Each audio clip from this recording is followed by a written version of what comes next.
Hello, dear viewers. You're on the channel Other People's Relatives. My mother-in-law's suitcases were already cluttering the hallway. She hadn't come to help with her grandson, but to live off someone else. Oksana blurted it out to her husband. Your mother seriously expected to retire early, receive a 12,000 ruble pension, and live in my apartment on my dime while I was alone with my baby, Une. Well, let's find out if she had the strength to stand her ground. The doorbell rang just as Oyana was hoping for pure silence. The baby, 4-month-old Tayoma, had just stopped fussing. His breathing had evened out, and his little fist unclenched, releasing the diaper. Oksana, holding her breath, tiptoed away from the crib. She had exactly 2 hours. 2 hours to balance the bill for a client ringkolt and feel like a human being, not a changing machine. The ringing was insistent and long. Oksana squeezed her eyes shut, feeling a wave of dull irritation rising inside her. Tayoma winced and whined. She darted into the hallway to intercept the second ring, but she was too late.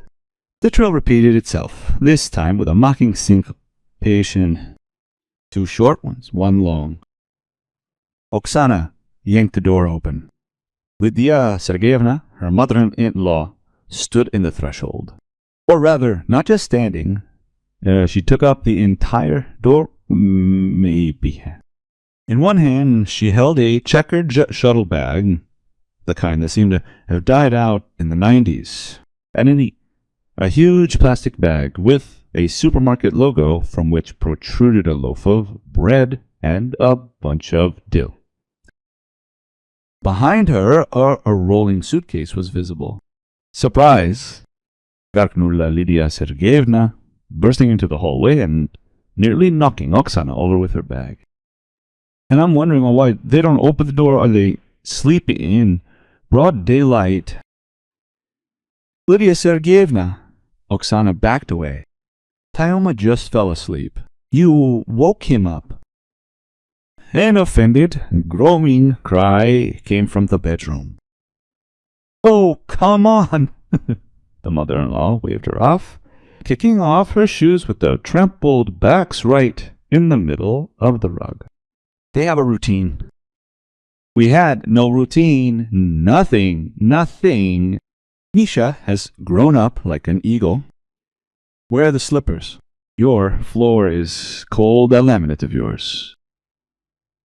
Oksana stood there, confused. This didn't look like a visit for tea. Visits for tea are not accompanied by checkered babas and XL suitcases, Bedouin says. And what brings you here? Oksana tried to speak quietly, but her voice trembled with tension. She needed to be with the child, but leaving this camp in the hallway was scary. How did you come to live? Ilya Sergeyevna announced happily, walking into the apartment and looking around the closet like a proprietor. That's it, Oksanochka. I've had enough. I've worked long enough. By the way, I've done my job. Now Grandma will look after her grandson. She set down her suitcase with a bang, causing the shoe horn to fall off the hangers. What do you mean, live? Oksana felt the floor beneath her feet go soft. I literally applied for a pension. The minimum, of course, is 12,000, but how much do I need? I'm a modest woman, and you need help. You work there on your internet. So go work, and I'll do the housework here. Lydia Sergeyevna was already pulling off her coat, revealing a knitted Sappho-coed mukaka with lurex.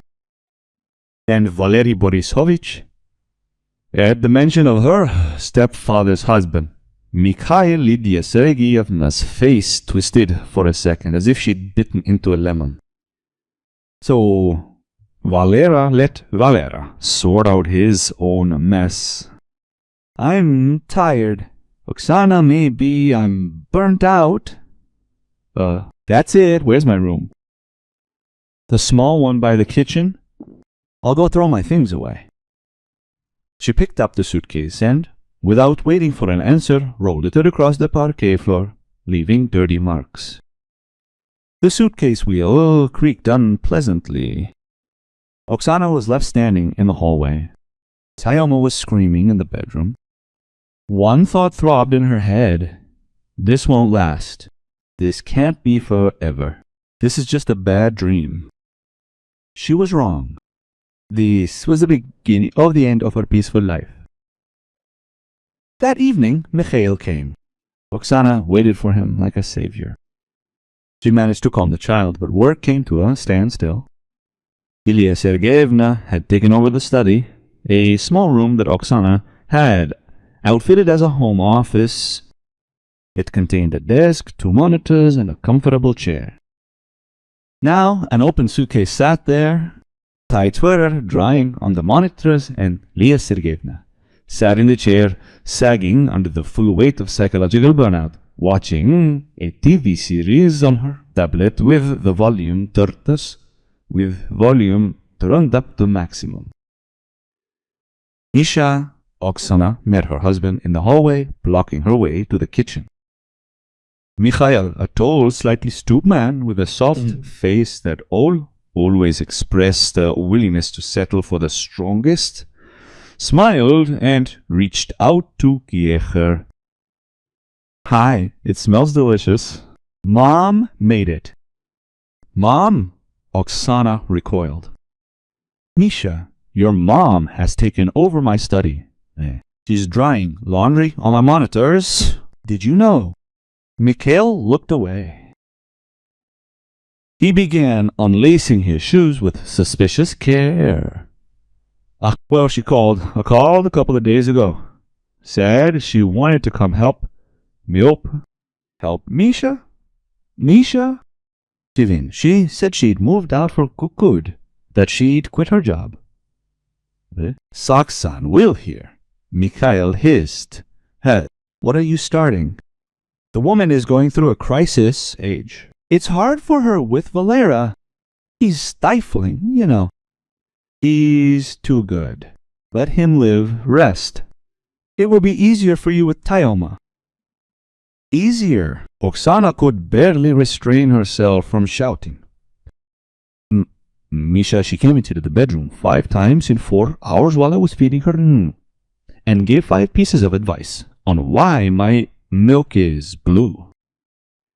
She ate all the sausage I bought for the week and demanded that I make her soup because sandwiches will ruin her stomach. She's not helping. She's consuming. Oksanachka, just be patient. Mikhail finally straightened up and made a pleading face. It's Mom. Well, I'm not going to throw her out into the street. Our apartment is big. My apartment, Misha own. Oksana reminded quietly but firmly. We bought the house with my money. And I paid off the mortgage myself while you were trying to find your feet in startups. Mikhail winced as if he had a toothache. Wada, just don't bring up this feminism. We're a family now. My mom, our mom. That's it, I'm hungry.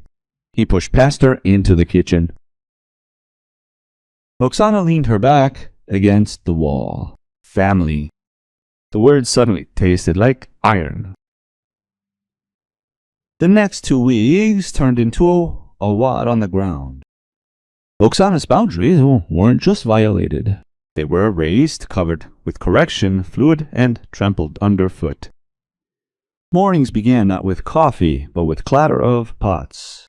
Yulia Sergeyevna got up at 6 because the early bird catches the worm. But for some reason, it was Oksana who had to serve breakfast.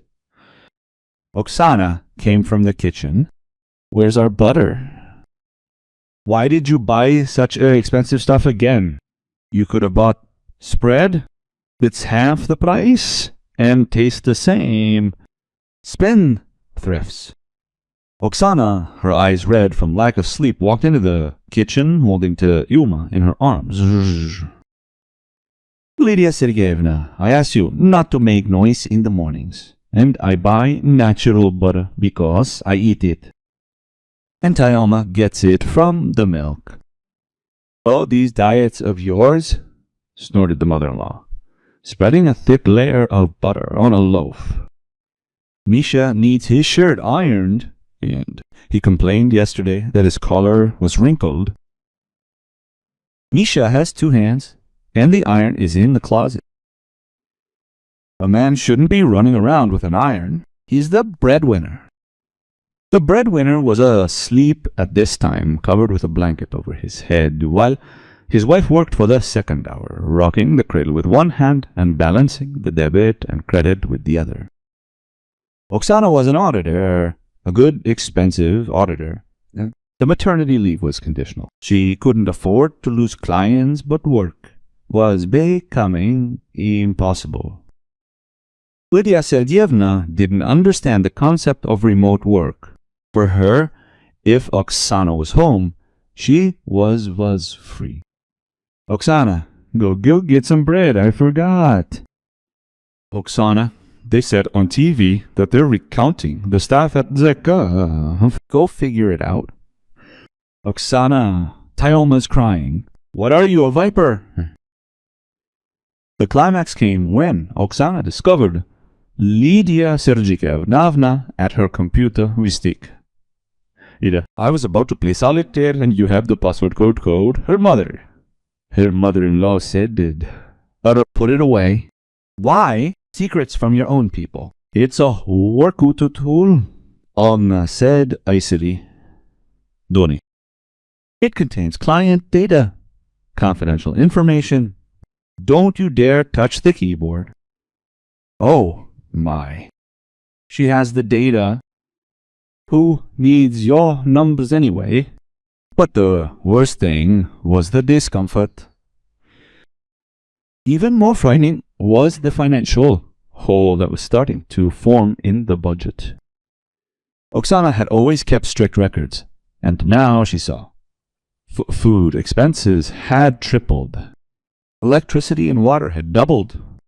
Plus, there were strange charges on Mikhail's card, which Oksana had access to.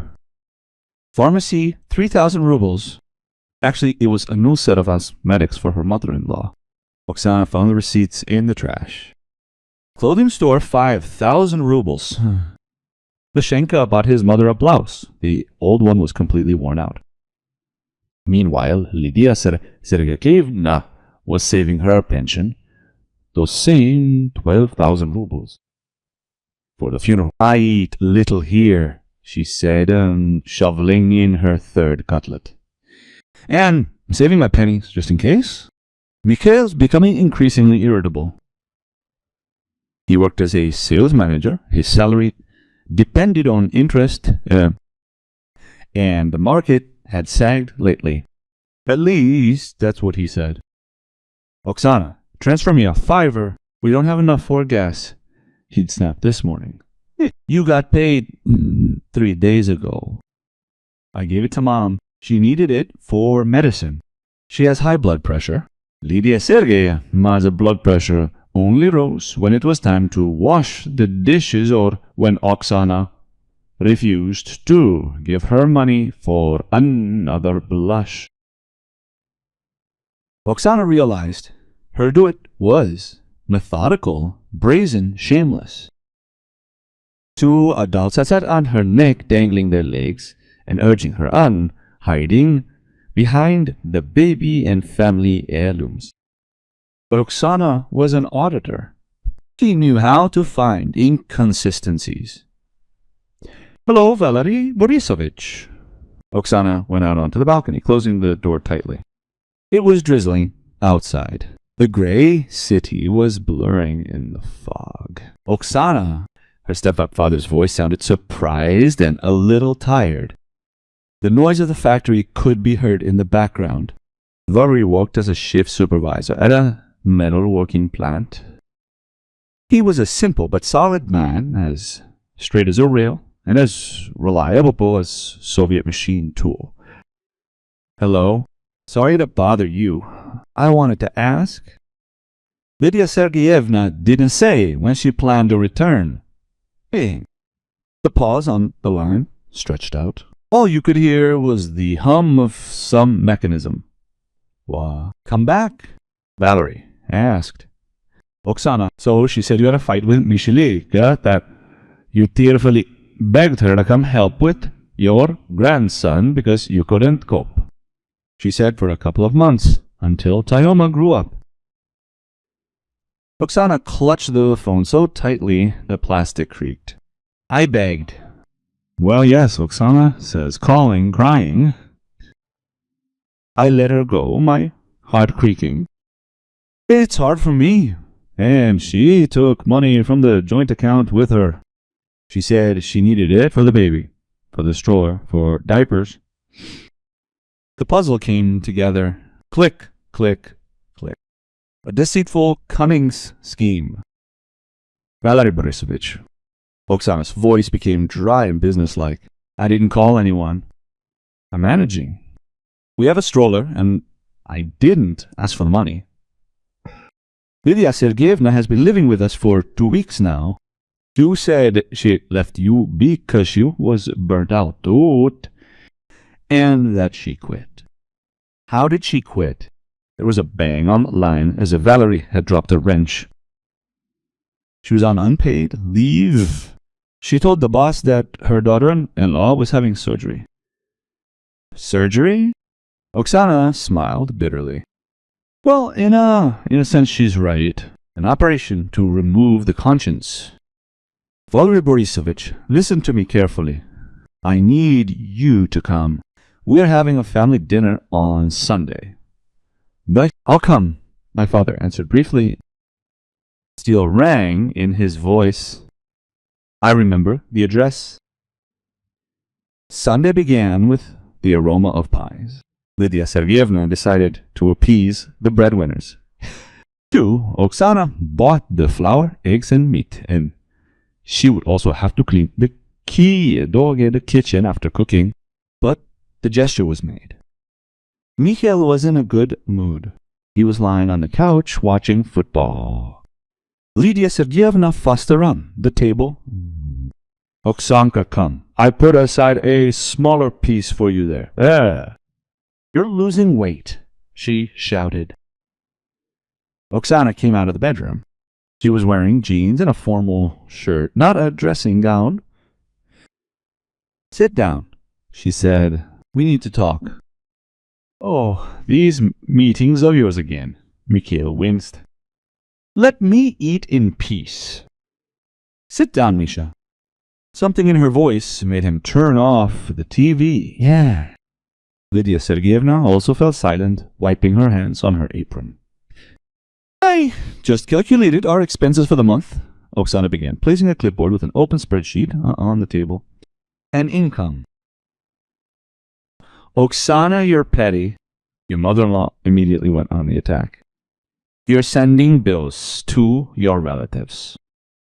The numbers don't lie, Lydia Sergeyevna. You've been living here for 3 weeks, and in that time, you haven't spent a penny of your own money, but you've spent $30,000 from the family budget. Plus, Misha gave you another 15 on medications that I didn't find in the medicine cabinet. Are you going through your husband's pockets? Lydia Sergeyevna shrieked. Misha, are you listening? She's controlling you. Heel. Mikhail blushed. Oksana, really? Why this now? Lena, Oksana looked her husband, Drutvendasaska, that I know the truth. Silence fell. Lydia Sergeyevna froze with the pie in her hand. What other truth? Me, Mikhail didn't understand. Your mother didn't just come for no reason. First, I made inquiries. Lydia Sergeyevna rented out her room in the dorm, which she got from her grandmother when she was a student. Hey, the money is dripping onto her card. Valery Borisovich's salary, which she withdrew for the child, is also hers. And yet she lives here, eats at my expense, and demands maintenance. Mikhail turned his gaze to his mother. Mom, is it true? Are you renting out that very room? You said it was unfit for habitation, that it needed major repairs. So what? Lydia Sergeyevna counterattacked. Her face turned red. Yes, she rented it out. I have to live on something I have to. I've worked my ass off all my life. I have the right to live for myself. And you owe it to me? I'm a mother. I raised you, a lazy bum. She turned to Oksana. Her eyes narrowed. And you, little brat? You think that because you have an apartment, you're a queen. You're nothing without a man. Mishka supports you. Oksana laughed. It was a cold, evil laugh. Misha supports me. Misha, who hasn't been able to pay off his credit for 3 months. Misha, who asks me for gas money. Shut up. Mikhail jumped up, slamming his fist on the table. Don't you dare humiliate me in front of your mother. And don't you humiliate yourself. Become a man, finally. Yes, we'll pack our things and leave. Now, Lydia Serevna screamed.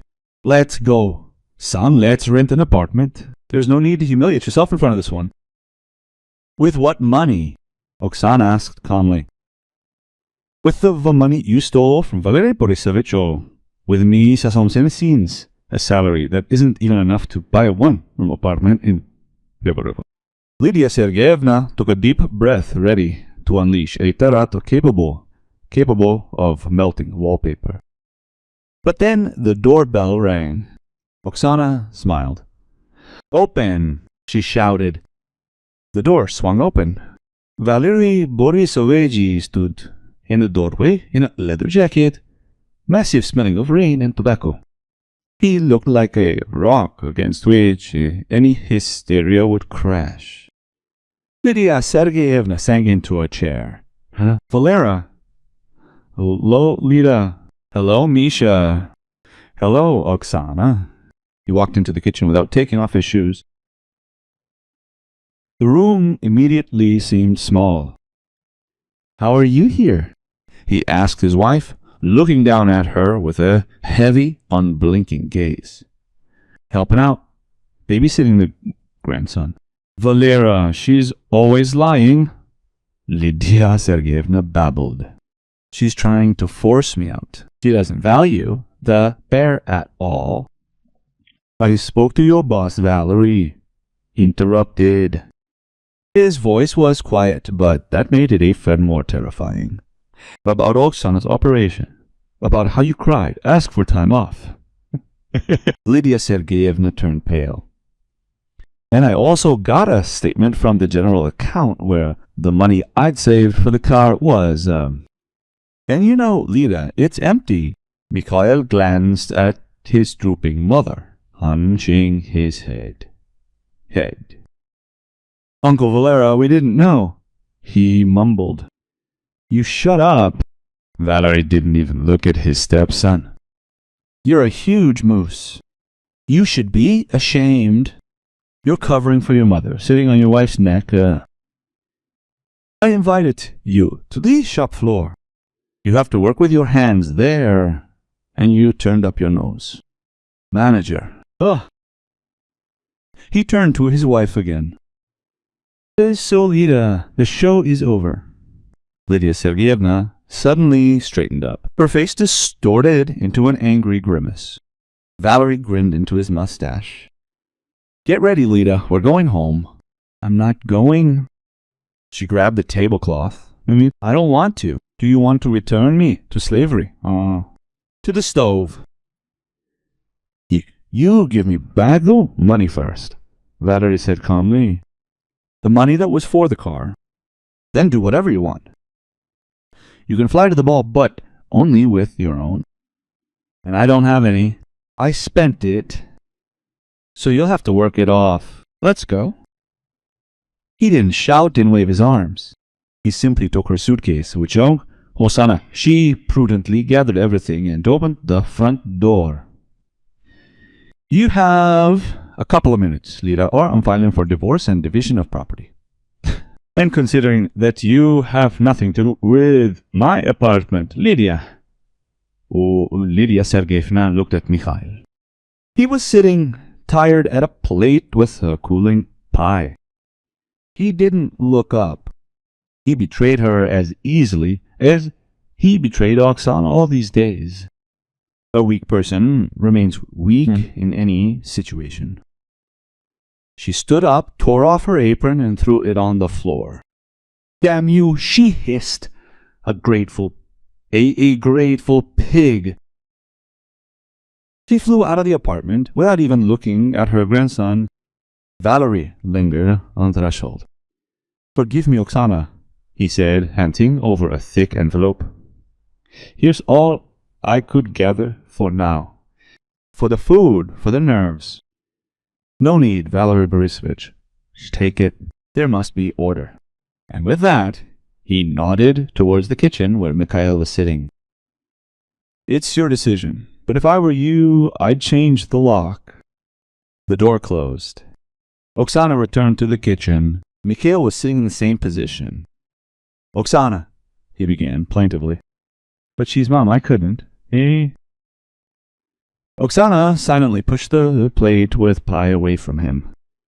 You have an hour, Misha. What do you mean? To pack your things, put the keys on the table. Oksana, what's wrong? Where should I go? To Mom's, or to the room she's renting out. Or to a friend's couch. I don't care. But we have a child. I have a child, and I can handle it. You talk like a robot. I'm a living person. You're a variable that I eliminate from the equation. Time began to tick. 40 minutes later, the door slammed behind him. Oksana walked through the apartment. The hallway was quiet. The dirty marks from the suitcase were no longer there. She wiped them away. The kitchen smelled only of a cooling kettle, not cheap perfume. She went into her office and turned on the computer. The monitors glowed with a clear light. No tights. Sayoma was stirring in the bedroom. Oksana went to the crib and picked up her son. He smelled of milk and coffee. There you go, baby, she whispered, holding him close. Now we're in the black. She went to the window. Downstairs in the rain, Mikhail was getting into a taxi with only a duffel bag. A little further on, Valery Borisovich's massive SUV was driving away, taking away the main problem of her life. Oksana took a deep breath. There, in the apartment, finally felt like her own. She felt not emptiness, but a ringing, light freedom. Justice had triumphed not because the world was kind, but because she hadn't been afraid to defend what was hers. She returned to the computer, opened the work file, and confidently clicked save. Now everything will be right. Dear listeners, this is the decisive ending. I'd love to hear your opinions. Did Oksana do the right thing by throwing out not only her brazen mother-in-law, but also her own husband? Or should she have given him a second chance? I wish you all comfort in your homes. Take care